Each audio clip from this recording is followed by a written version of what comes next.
No, I'll stick with what I know. So hello everybody. The purpose of the video is to show a face-to-face assessment of step 1 by Steve. Hello, Steve.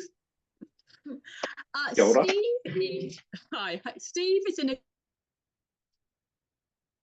accredited assessor and he'll be giving feedback to me, Jill, and I was the practitioner who was seeing Richard, whose wife Elena has a gambling problem. We recorded a 20-minute demonstration, so it's not the normal time of 60 minutes. And within the video, it was designed to show some of the competencies being done really well, hopefully, and some of them where they needed improvement. So the aim was to ensure that people could distinguish between doing a competency really well and getting a score of 5, which is excellent, and then areas that really needed to improve, and Steve's going to run through that. What we haven't done is reflected the fact that it's a short session in the scoring. We've just scored it as if, you know, it's a full session and not taken account of the fact that it is short. So to prepare for the session, I had my transcript and I looked at that and whether I had met the competencies, and I scored myself from between 0 and 5. I also, as an interesting exercise, I put it into ChatGPT because I wanted to see whether that could distinguish some of the evidence, and it had some mixed results. So it's work in progress. So I scored it, Richard also scored it, and then Steve has scored the session and he ran it through Otter AI, and that gave slightly better results. And we will be showing you some sessions about starting to use the tech facility to quicken up the process and give you some evidence very quickly. So so that's what we did, and now Steve is going to give me some feedback as a live session to show you how the assessment works. So over to you, Steve. Thank you, Jill. So how we do this is I generally would share a screen, and I'll do this now. Hopefully you can still see it well enough. Share a screen that actually has the transcript in front of me so that we can listen and read as it goes along. And I just make sure I share the sound. So hopefully you can see the Otter transcript here. Jen, sometimes when I do this, I speed it up so that doesn't take an hour for a normal session, or at least an hour to listen to the whole thing. We might only listen to relevant bits and pieces. The preparation that I would do is I would mark out some timestamps of things that I heard went well, and I would request that the practitioner has done that too. So we could potentially just jump to particular parts of the transcript of the session. So if I run this at 1.5 speed, and Jill and I will listen to it, and either I will stop it if there's something we want to draw our attention to, or Jill can say, hey, can we stop that? And we will find the evidence together of things done well and identify improvements. Off to the side, I've got another screen where I've got the checklist open with my feedback in it. And as we talk about it, I add more comments from Jill into that. So we actually still have some written evidence of the conversation that we had. So here we go, Jill. Let's listen to this. You'll sound twice as quick as you normally do, or 1.5 times as quick as you normally do. And yeah, let's listen to the beginning, and we'll talk about it and carry on, see how it goes. Everybody, just to reiterate, Richard and I are going to record I will jump ahead past Jill's introduction of what she was doing there. So going straight to the welcome. So, hi Richard, it's really good to see you today. Hello. So we spoke on the phone briefly before this session, and I know it's been a really big issue for you to come for this session, and that you said you'd feel a little bit nervous. I just wanted to reassure you that many family members feel this way, but they all report that they find the sessions really helpful to them. So, okay, just to reassure you, and I can understand why you're nervous. Great. I don't really understand why talking with you is actually going to help. Good to hear that everybody else finds it helpful. Great. Well, let's review it. Let's review at the end and see how helpful you found the session. So there's a good point to kind of stop it there to talk about, the first part of the criteria, providing a warm welcome. What do you hear yourself doing there, Jill? Felt like I was reassuring Richard that I was friendly. That I was really reassuring. So I think it is a very common issue for people to feel nervous and think, well, why is this going to help me? I want my family member helped and their behaviour to change. So it felt to me that I did that well, and obviously, I think Richard also, reassured me at the end that he had found it helpful. So it was reassuring, it was friendly, and hopefully calmed his nerves a little bit.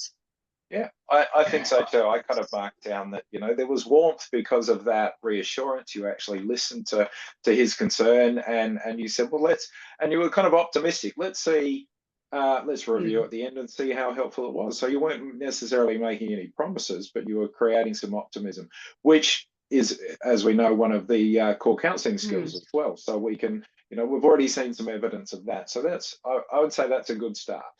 So we'll carry on and we'll listen to where you take it next.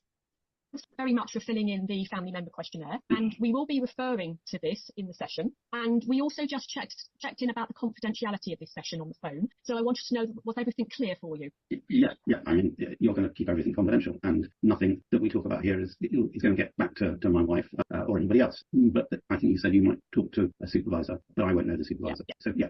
Yeah, and anything we record just has codes on it and no names. So what we're going to do, I'm just going to explain first of all what we're going to do in the next 20 minutes. And so I'll pause it again there, because it sounds as though you're about to get into the agenda, but you've done a couple other things there, haven't you? You've kind of talked about the family member questionnaire, and you touched very briefly on confidentiality. I suppose the one thing that I would say, because we didn't hear that phone conversation that you had, you covered off some of it, but I think one improvement there is to talk about how what you would do if you had concerns for safety and the potential for breaching confidentiality. So how might you do that? How might you add that extra bit in? Yeah. So I think, I suppose first of all, that was slightly deliberate because of the time scale of the 20 minutes. Yeah. I think, yeah, you're right. I would have explained that more fully. So I might have said something like, just to give you a little bit more information on confidentiality, if we find there are any major risks within the family, I expect you might be aware that we do have a reporting system. So if there is fear of violence and harm to you or your wife or your children, I would have to refer that to my supervisor. Awesome. Cool. So it's really good. I mean, this is one of the benefits of doing it this way, isn't it, Jill? That, if something's not quite done, you can demonstrate the improvement, and I can say, cool, well, I initially gave you a 3.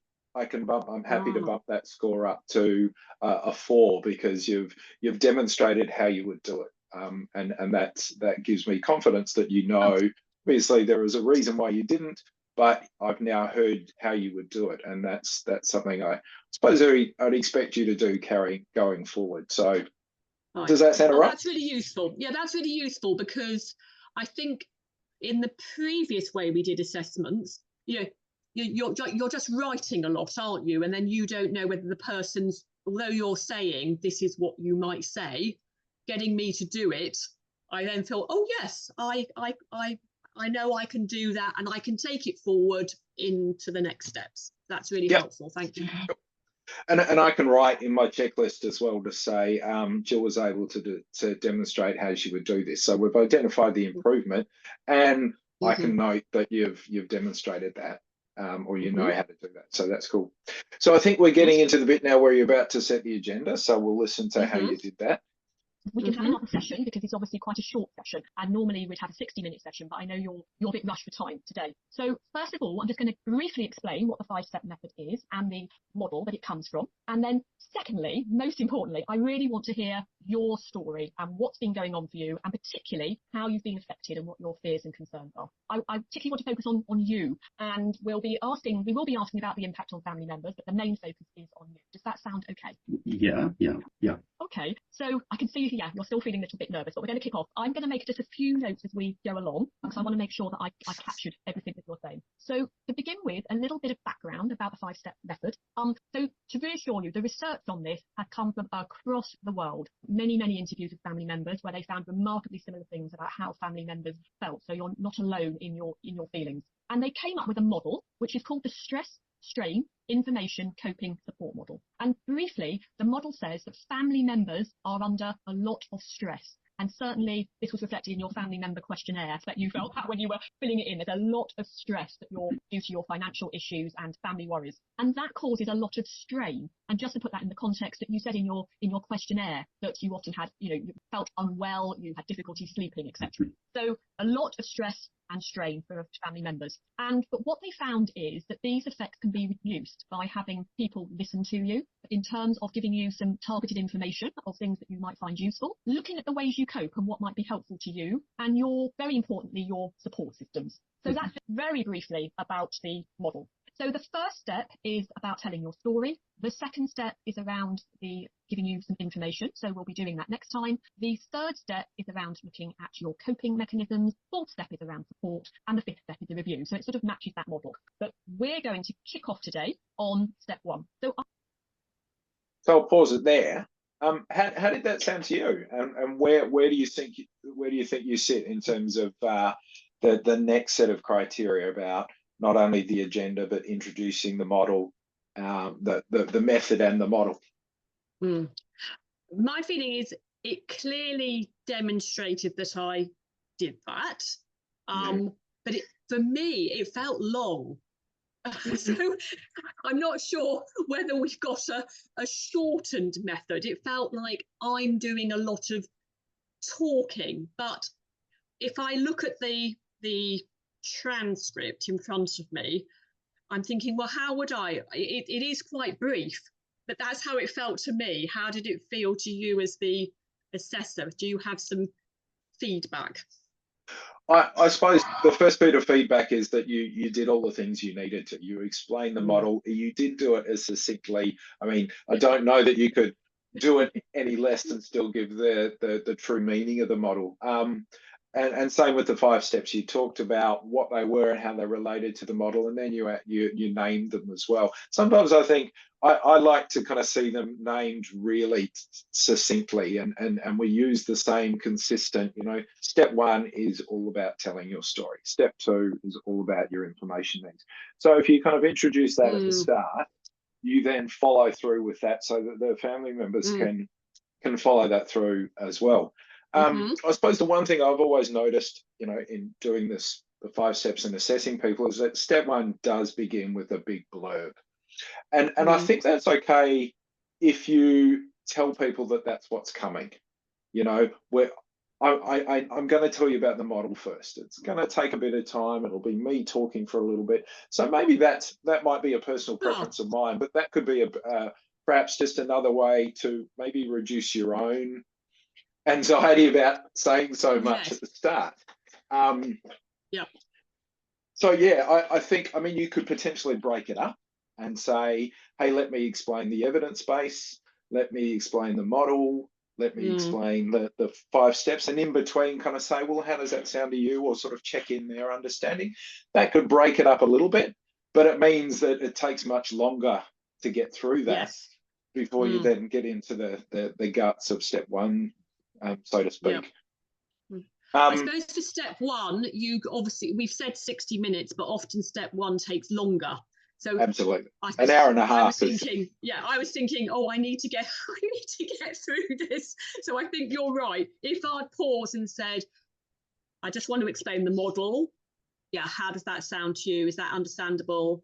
And then got a bit of interaction and then gone on to the next bit, that would have made it to me feel little bit more structured and not so elongated. Yeah. Oh, your screen. Oh, that's it. Yeah. I mean, the other thing to be mindful of here, oh, I think I've lost you there, Jill. Your video's gone off. Are you still with me? I'm going to pause this because I think I've lost Jill.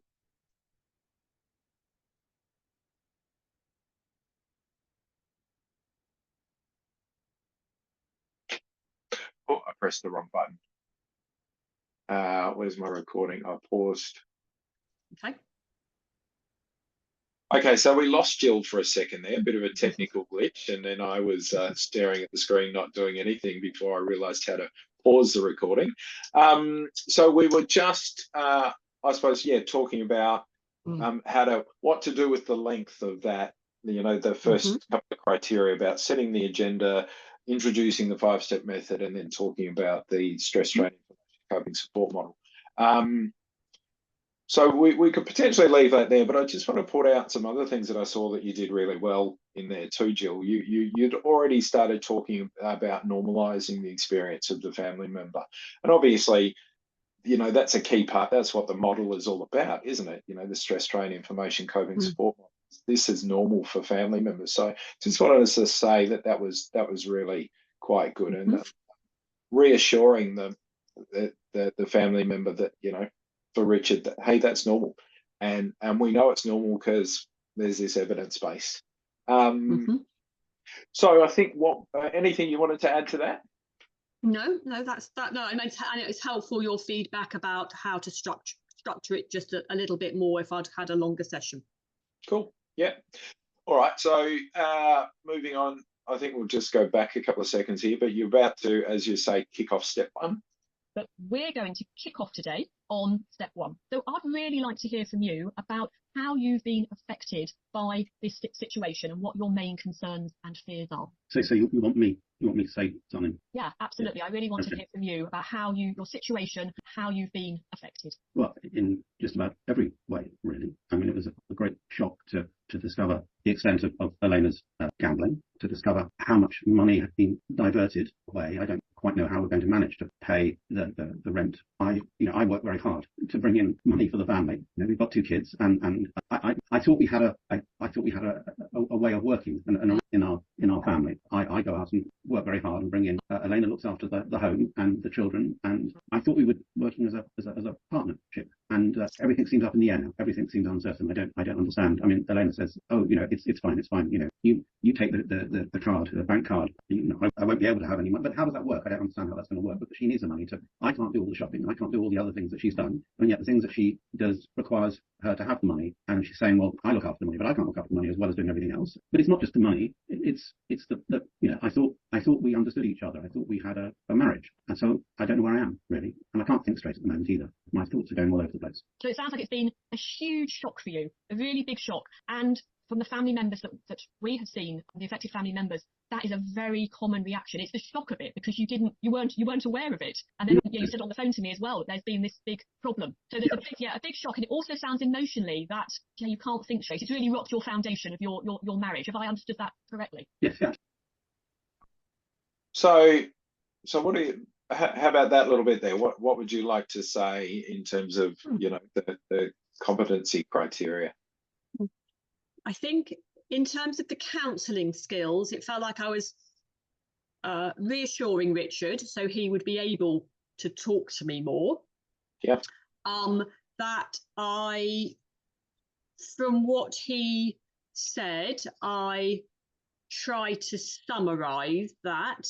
I wasn't sure. I mean, this thing about his marriage. I mean, I mentioned sort of the physical, the key gambling aspects about the money.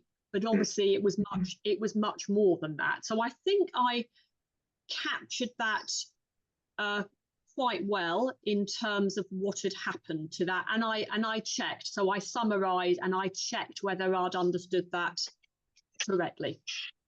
Absolutely. Yeah, I'd agree that your counselling skills there, the listening, the summarising, even taking it back a step forward with the open questions to actually kind of begin, to create a space for him to say. You reflected the emotional contents about, it's a huge shock. You normalised it. You did, as you say, reassured it. So you covered quite a few criteria in just by asking 2 questions and then providing a summary. So, and you used I suppose let's call it the correct words, the things that we're looking for. What are your main concerns and fears? You see that highlighted up here. And then, I want to hear from you about your situation and how you've been affected. That's obviously the core of step 1. There is one thing, there is an improvement there something that was missed in terms of, and that was explaining the purpose of step 1 and linking it back to the stress strain information coping support model. Why do we want to hear their story? Why do we want to know, how he's been affected and what his fears and concerns are? So that was something that was missing before you jump into step 1. Would you like to have a go at how you might, before you ask those really big open questions, how you might say, hey, I'm going to hear your story, and explain the purpose of that? Okay. So we're going to start with step 1 now, but I wanted just to explain first of all why it's so important for you to be telling me your story and how it affects you. And this links back to the stress strain information coping support model, because we really want to hear about your stresses and strains, and then we can move on in other steps to look at how to reduce that. But it's really important to hear your story and how you've been affected, and that links very clearly to the model. Nice. Yeah. Do you think the family member would have a good understanding then of why they're telling? Because he'd obviously said right at the start, oh, I don't know what I'm gonna get from telling you the story. Do you think you said enough there to kind of reassure him? Yeah, I think maybe I can say a little bit more on that. Do you think it would be good if I then said, people, from what we know, and I hope this is going to be the case for you, Richard, it can be very cathartic for people to say what's happened to them. And often, I don't know whether you've talked to many people. You said on the phone you hadn't really. So it kind of releases the burden, just in the very nature of telling your story, saying how it's affected you. It's really important, and that very nature can reduce your stress and strain. How does that sound? I think that gets to the heart of it in terms of how it could benefit them, give them that catharsis. The other bit to perhaps add in there to kind of think about how you might say that is, and you highlighted part of it, that often family members don't really share their story or talk a lot about themselves. They might talk about the person with the problem. So for fear of judgment. So perhaps even you could put something in there about, this is a safe space for you to kind of talk about this and not be fearful that you're going to be judged as, you're a terrible partner or a terrible parent because this is happening in your family. So I think you've got the idea there, and I think that demonstrates that you understand the bit that you missed out. So I'm happy to kind of, I suppose when we come to give the purpose of step 1 and relate it to the stress strain information coping support model, I'd probably give that a 3.5 because you've demonstrated competency. I think, adding those extra bits in would obviously, if we would assess again, you'd get a higher score. But there's competency there in how you reiterated it to me by me putting you on the spot. Does that sound all right? I think it was really useful that before, for me, I found it helpful. I don't know if this happens every time, that I had the sheet back with your scores and my scores. So I was a little bit more prepared, Dan. I think I didn't give myself a 5 for this, because I did think, I could have said a bit more. So it was helpful for me to obviously look at your scores, Richard's scores and my scores, and just think, well, where were the areas where there was the scores were not 5, and I could have improved. So that was reassuring to me, and good to say about not being judged. That's very helpful. Yeah, nice. Cool. So let's jump back in. Just mindful of our time. Obviously, this recording is to demonstrate how we do this. Is there a particular part you would like to jump ahead to? Do you have some timestamps, some things that are worth thinking? Yeah, because some of the areas I thought, oh yes, that was yes, I'd already highlighted giving the purpose of step 1 and relating it back to the model. So we've covered that. The other area, so I think I got the concerns, fears and emotions. I got that, I think, pretty well. And I use the exact words from the competency sheet. I think sometimes people don't use those exact words, and the session can often divert for the family member talking about their loved one. Yes. And your job is to kind of get it back on track to be in focus with the family member. So I was very aware of that. But the bit I think I didn't do quite so well was after that. So I got their concerns, fear and emotions, but I think the relevant stresses of how the family member had been affected. I think I got a bit muddled thinking, oh, well, I've asked them about their fears and concerns and emotion, but I didn't then link that, I think, so well to how that stress had affected the family member. It could have been, I got it a bit, but I think I could have done that in a little bit more depth. And obviously I think you picked that up in the checklist and the scoring. So the bit I highlighted there was at this part here, this 14 minutes and 41 seconds. You'd, as you said, you identified there are huge concerns, flutter here. There's some, it's rocked the foundations of the family. You're really concerned about the money. Talked about trust. I think you kind of missed the opportunity there to kind of name those as stresses, and as you say, to ask some deeper level questions. So what would you ask at that point? To kind of draw more of that out. So have a think. So I might say, I'd reiterate. So it's been a real shock that you're concerned about the finances, Richard. Do you want to tell me a little bit more about how in particular that's affected you? Would that be awesome. The right kind of thing to say? It is, because it's coming back to the wording from the criteria. How is that affecting you? Name the thing. You could even say, wow, that sounds like a big stress for you. How is that affecting you? And we're not to be too prescriptive about it, but these words are really quite useful to use. And over time, the more we do this, the more comfortable we come. We might start using different words, but it is, money is an issue for you. Tell me more about how it is, why it's an issue, how it becomes an issue, how does it affect you? Yeah. The other thing I think that would have been useful to pick up on as well is trust. That's a common issue that we see with a lot of family members, and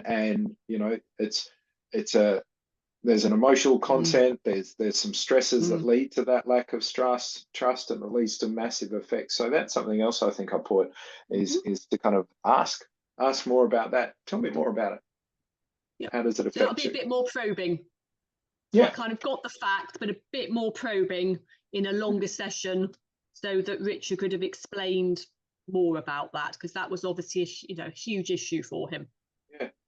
Because I suppose when you think about it, it allows us then to normalize those emotions. It allows us then perhaps to link in some things that we might do in later steps to create some reassurance and hope and optimism that, well, this is happening, but if we talk more about it, explore different ways to cope, that maybe that impact will be lessened on you. I think there's 2 other very brief areas, if there's enough time. I felt an area where I really didn't do that well, and it was a time issue, but if we're just looking at this in the context of a longer session, and it is an area that from many assessments, I bet you've seen the same, it's the overview of the family network and how it's affected the other members. So I did a weeny bit of that because I talked about the children, but I didn't know a great deal about the family. So I thought that was a key area. And I did say something about the effects. I can see the transcript's gone a little bit weird at some points here, but I think on that, in a longer session, I could have asked much more. And it's something from looking at many assessments, people don't do this very well because they're not managing their time in the session. So it comes as like, oh goodness, I better ask about this right at the end. And it's quite an important aspect. What do you think? To me, I think it comes down to setting a really clear agenda at the start. And even having that, as if you're a newer practitioner, having that agenda in front of you. So, and perhaps even allocating time. Here I want to hear about your story. Here I want to ask about, who's in your family, who else is affected? Paint me a picture. I've seen clinicians, practitioners who actually will get a whiteboard or have a whiteboard and will draw the family up. Even though that's something we do in step 4, it doesn't hurt to kind of do that, introduce that at the start. So, that's the picture. So, asking them about the timing, I know, I'm rather experienced this, but I was thinking, oh, what's happening with the time? And I'd kind of forgotten that. So I think it's really important for new practitioners to really have something in front of them. As you say, you've got your criteria, the competency list, and you've allocated some time. So that to me was a definite area for improvement. Yeah. So a couple other things, if I was doing this and we had the whole time to go through and listen to a bit more, I draw attention to some of the other examples of where you've normalized the experience. And I think, within this paragraph here at 1645, I think it's very common amongst family members that feel as though that they've been robbed. So I think you did that really well. And there were other examples through the session where you did some really good normalizing. Lots of mini summaries at different points. At the end, around about the 21-minute mark, I think you've talked about the handbook.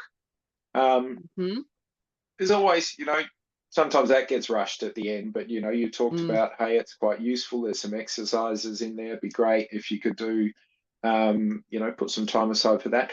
But the other good thing that you did there was you checked around, were there any safety concerns about that? I will note, though, that was the only kind of risk assessment really you did. So that's an improvement going forward, isn't it? To kind of check that out and sort of think a bit more about. And again, if we have more time, I'd get you to kind of role play how you would identify those and come up with some sort of a safety management plan or risk management plan. That would be really helpful because it's a very common issue, isn't it? I know from our assessments, again, it's a really common issue that people don't look at that in enough detail. And I think maybe I could have been more structured about the use of the handbook to break that down a little bit so it's clearer for the family member about the use of that. So that would be helpful. Cool. And I think this is a good opportunity to kind of practice different ways that you might say that kind of stuff. And obviously what you and I are doing here now, we're kind of pretending to do the assessment, but also then doing this meta, talking about the assessment as we're doing it. But that's one thing I do really like about this way of assessing, is we get to engage with each other about what we see, what's there that's good, what's there that needs to be improved on, or what hasn't been done at all, and to get that opportunity for people to demonstrate. Usually at the end, I'll kind of say to people, so how do you think it went? Do you think you've demonstrated, are there enough yeses? What's the score, do you think, on the checklist about did you demonstrate your competency? So what do you think? Okay, so I felt, yes, exactly. I don't know. Sorry, I just bumped the thing as I was adjusting the seat. Yeah. Okay. So I felt, yes, I passed step 1, but there were some key things to improve. Yeah. Which we've hopefully demonstrated some of those today. So there was a little bit about the introduction and breaking that down. There was definitely about step one and why I was doing that. Make that much clearer. I thought the issue about the stresses for the family member, that really could be improved. The family structure and the effects on the children, if I'd had more time. And again, we practiced some of that and sort of ending up with about the handbook and the risk. And again, with more time, but I feel like I've understood what else I could do to improve. So I think that's my assessment. I agree with that. I think I don't have any reservations about your pass. I think there are some really good core counselling skills, some warmth, some really good listening, really good questioning, summarising, offering reassurances. Perhaps there's a little bit in there we didn't talk about it here, but there was offering hope as well.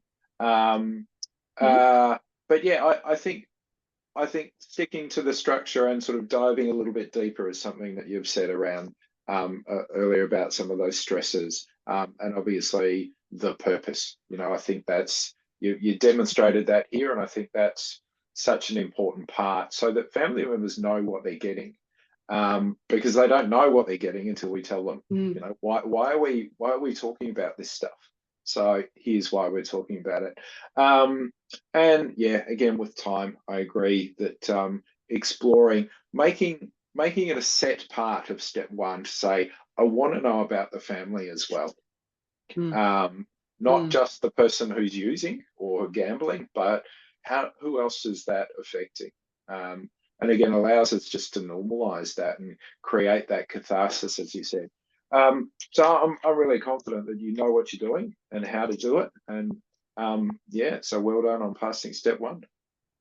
And what happens now in terms of, I know we haven't shown it on screen, but we can. Is it there that the sheets that we filled in with some of the comments, we can certainly allow people to we can show that to people so that people have an idea, because it was quite short, wasn't it? We weren't writing huge amounts of information. I mean, you can do the information in two ways, isn't it? You can just put the transcript time. You can you see that I've just changed the screen now? Yeah. Sorry, Jill. Okay. Can you see that so I've yes, so you've done some pretty brief points here. Yep. So this is how it could look, as you were saying. Some brief points, some things that have been said, some timestamps with quotes. I usually put an asterisk next to things I want to highlight as an improvement, and then right at the very end of the checklist, we can write. Oh, it's not on this version. There is a bit where we have kind of a summary of practitioner for table one, practitioner for table two, and assessor for table one, table two, just so that we've got a summary in the one spot. And I can't see it on this. Okay. Do you have time? I could just share another screen. Yeah, I'll probably go to do that. Another 5 minutes. Hang on, I'm just going to just get to the right screen. Let me just do that now, and that will just show people. Right, I'm just going to bring that up. So, right, okay.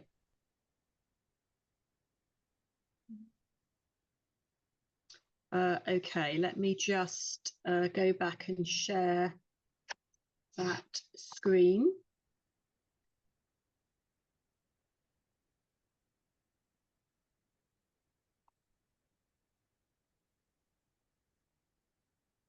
Okay. Right, sorry, I'm just going to do that now. So, share checklist scores. Right. Okay. Is that showing? Yep, I can see that. Okay, so this just happens to be an example. So this is some of Steve's scores. This is my score. This is Richard's score. And these are the comments from Steve here. And I put in some of the chat ones because I wanted from ChatGPT to see how well it did that. And I was also just making comments on the usefulness of chat. But we can see here going down the difference in some of the scores. So this was an example, isn't it, to highlight one where the purpose of step 1. Steve gave it a 3. I gave it a 4. I was being a bit generous with myself, I think. And Richard gave it a 3.5. And then you've got some comments. So that's quite a nice thing to have. And then obviously Steve was adding things in during the session. And then at the end, let me go down to the bottom. So just on the bit that what I would add there is that I would then change that score and say this was discussed and demonstrated in the session.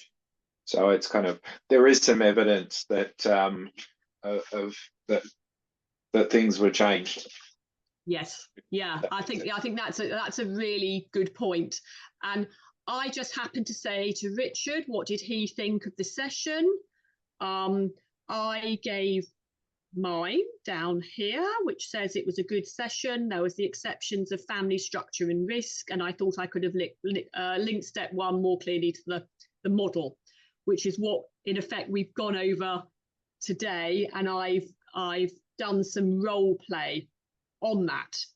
Yep. So I think there's a little summary, but I would expect after the session that Steve, as the accredited assessor, would sort of tidy it all up and send me something so that I've got a record of it. Would that be okay, Steve? Yep. Okay. So the version that I had, obviously not the one I showed there, had a slightly different version of that at the end, those boxes, but I like those boxes. How well they met and summary of key improvements. And I think it's useful to have your comments and my comments in there. And we just type them in together. And I might polish mine own up later. Yeah. So I think that's really helpful. I think people can tell this is work in progress between Steve and I, that we're trying to get the right forms, use some of the technology. Steve, do you just want to end with I'm just going to stop sharing my screen. Do you just want to summarize, Steve?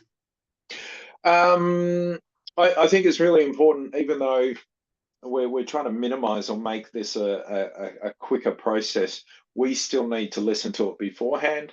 I tend to listen to it super fast and then just jot down a couple of little things or timestamps, and I expect that the practitioner has done that too, so that they can come in and say, how about we listen to this bit, how about we listen to that bit.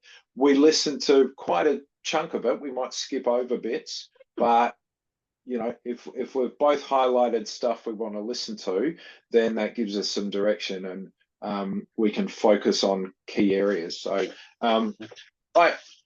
I think I said at the start, I said it earlier, that I love that this gives us interaction and we can actually talk about the competencies, and it's not just a paper thing where, you know, you get written feedback, and, you know, to me, I engage better with verbal than written. So yeah.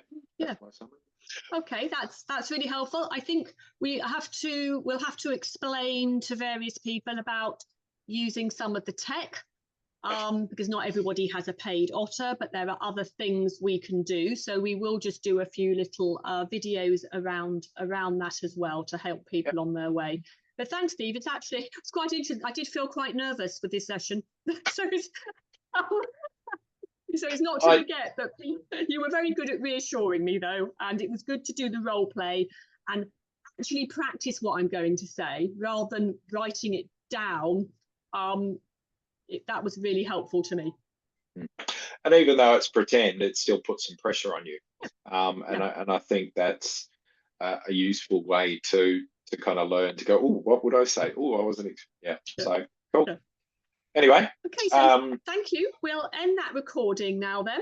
So thank you very much, everybody. And I hope it's helpful to our assessors across the world as work in progress, and to give you some idea of how we might do things differently.